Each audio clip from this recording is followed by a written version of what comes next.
અમદાવાદના બોડકદેવ વોર્ડમાં ભાજપે ફરી એકવાર પોતાના અનુભવી ચહેરાઓ પર દાવ લગાવ્યો છે। દેવાંગ દાણી અને ધરમસિંહ દેસાઈને ફરી ઉમેદવાર બનાવ્યા છે। બંને પોતાના કાર્યકાળ દરમિયાન રોડ, પાણી અને ગટર જેવી સુવિધાઓમાં થયેલા વિકાસનો ઉલ્લેખ કરી જીતનો વિશ્વાસ વ્યક્ત કર્યો છે। નેતાઓનો દાવો છે કે વોર્ડમાં જંગી બહુમતીથી જીત મળશે।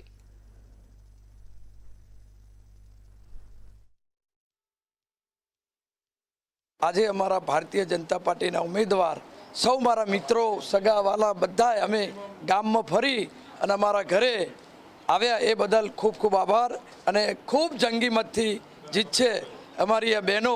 જે રીતે આપણા હિન્દુસ્તાનની અંદર લક્ષ્મીબાઈએ પોતાનું બાળક પાછળ બોધી અને અંગ્રેજો સામે યુદ્ધ કર્યું એ રીતે અમારી બહેનો શૌર્ય છે અને ખૂબ મોટથી જીતશે એવા મહાકાળી માતાના આશીર્વાદ।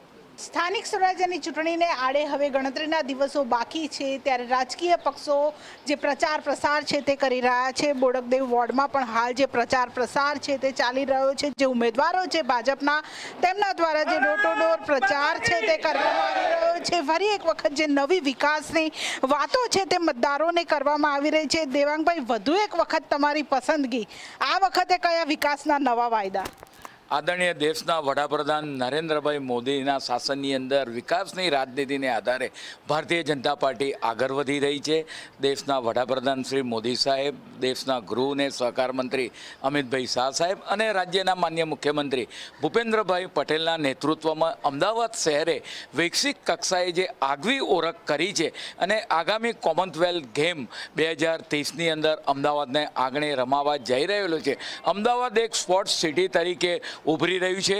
વિશ્વનું મોટામાં મોટું સ્ટેડિયમ નરેન્દ્ર મોદી સ્ટેડિયમ, તદુપરાંત સૌથી મોટો રિવરફ્રન્ટ સાબરમતી રિવરફ્રન્ટ, બુલેટ ટ્રેનનો પ્રોજેક્ટ પણ આવતા સમયની અંદર 1 વર્ષની અંદર ચાલુ થશે। અમદાવાદના પૂર્વ અને પશ્ચિમને જોડવા માટે આદરણીય દેશના વડાપ્રધાને મેટ્રો ટ્રેન પણ આપણે વાત કરીએ કે લોકાર્પણ કરી ચૂક્યા છે। આમ અમદાવાદ શહેરની ઓળખ આજે વૈશ્વિક ઓળખ। અમદાવાદ એક નારા મુક્ત પૂર્વના વિસ્તારની અંદર ખારીકટ કેનાલ આવી હતી, પરિણામે ત્યાં આગળ એક ગંદકીનો મુખ્ય પ્રશ્ન હતો, પરંતુ રાજ્યના મુખ્યમંત્રી શ્રીએ 1100 કરોડના ખર્ચે ખારીકટ કેનાલ એને રીડેવલપ કરવામાં આવી અને બોક્સ કેનાલ બનાવવામાં આવી। પરિણામે આજે ખારીકટ કેનાલ એ પૂર્વનું નજરાણું થયું છે। સમગ્ર અમદાવાદ ફાટક મુક્ત બને, તદુપરાંત અમદાવાદના ગ્રીન કવરની અંદર વધારો થાય અને અમદાવાદ આવનાર સમયગાળા દરમિયાન સ્પોર્ટ્સ સિટી તરીકે આગળ વધી રહ્યું છે। વિકાસની વાતો લઈ અમે અમારા મતદારો સુધી જઈ રહ્યા છીએ। બોડકદેવ વોર્ડની અંદર અમારા 4 કોર્પોરેટરો ધરમસિંહભાઈ દેસાઈ, ભાવનાબેન પટેલ, પારુલબેન મકવાણા આ 4 અને ભારતીય જનતા પાર્ટીના સંગઠનના તમામ હોદ્દેદારો સમગ્ર વોર્ડનો મોટાભાગનો રાઉન્ડ પૂરો કર્યો છે। આજે આંબલી વિસ્તારની અંદર રાઉન્ડ અમે પૂરો કરીને અહીંયા આગળ આંબલી વિસ્તારના રોહિતભાઈ ઠાકોર ભામાસા તરીકે ઓળખાય છે, તેમના ત્યાં રાઉન્ડ પૂરો કરીને પત્રિકા વિતરણ કરીને પહોંચ્યા છે અને આગામી સમયગાળા દરમિયાન ભારતીય જનતા પાર્ટી બોડકદેવ વોર્ડની અંદર સમગ્ર અમદાવાદમાં હાઈએસ્ટ લીડ સાથે ઉભરશે। જંગી લીડનો જે આશાવાદ છે તે પણ વ્યક્ત કરવામાં આવ્યો છે। બેન, મહિલા તરીકે મહિલાઓની કેટલી વાતો સાંભળશો? દરેક મહિલાની બધી વાતો અમે સાંભળવા તૈયાર છે અને હું 25 વર્ષથી ગંગા સ્વરૂપ બહેનોને અને ઘણી બધી બહેનોને હેલ્પ કરી જ રહી છું અને બહેનો પોતાના પગ ઉપર ઊભા થાય અને ઘણા બધા આગળ વધે અને અત્યારે તો બહેનો આગળ જ છે, પણ એમના ઘરની પર રોજીરોટી નીકળે અને કોઈના પર ડિપેન્ડ ના રહેવું પડે અને બહેનોની સુરક્ષા માટે પણ અમે બહુ પ્રયત્ન કરીએ છીએ અને ભાવના પટેલ બધા એ રીતે ઓળખે જ છે મને અને મારી જોડે ઘણી બધી બહેનોનું ગ્રુપ છે, ભાઈઓ બહેનોને બધાને કામ અપાવી રહી છું।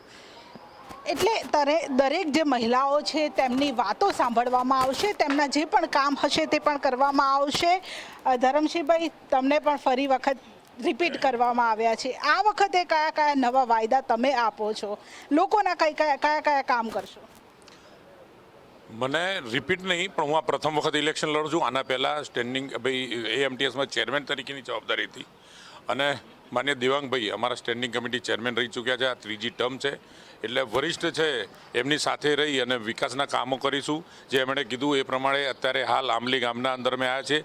આંબલી ગામના અંદર 2 મોટા સમાજના 2 મોટા મોભી અમારી સાથે છે, એક ભમાસા છે અને કિતનભાઈ પટેલ જે બી આંબલી ગામના જ છે અને એમના પિતાશ્રી અત્યારે ધારાસભ્ય બાબુભાઈ। એટલે આ ગામના અંદર આ રીતના દરેક ગામ અમારી સાથે જોડાયેલું છે। અને ગામના વિકાસના સરે જોડે રહીને કામ કરીશું.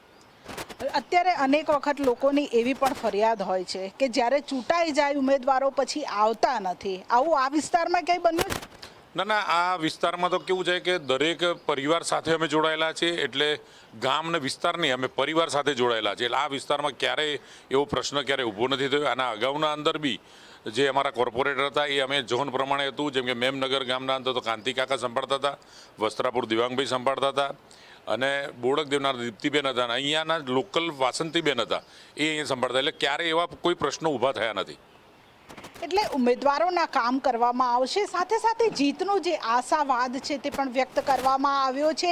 અમદાવાદમાં સૌથી વધારે લીડથી જે બોડકદેવનો જે વોર્ડ છે તે જીતશે તેવો પણ વિશ્વાસ છે તે વ્યક્ત કરવામાં આવ્યો છે. ત્યારે 28 તારીખે જ્યારે પરિણામ આવશે ત્યારબાદ ખબર પડશે કે જંગી લીડથી બોડકદેવ વોર્ડમાં જીતે છે કે કેમ. કેમેરા પર્સન રશ્મિન પટેલ સાથે કિંજલ બોરીસા, મંતવ્ય ન્યૂઝ, અમદાવાદ.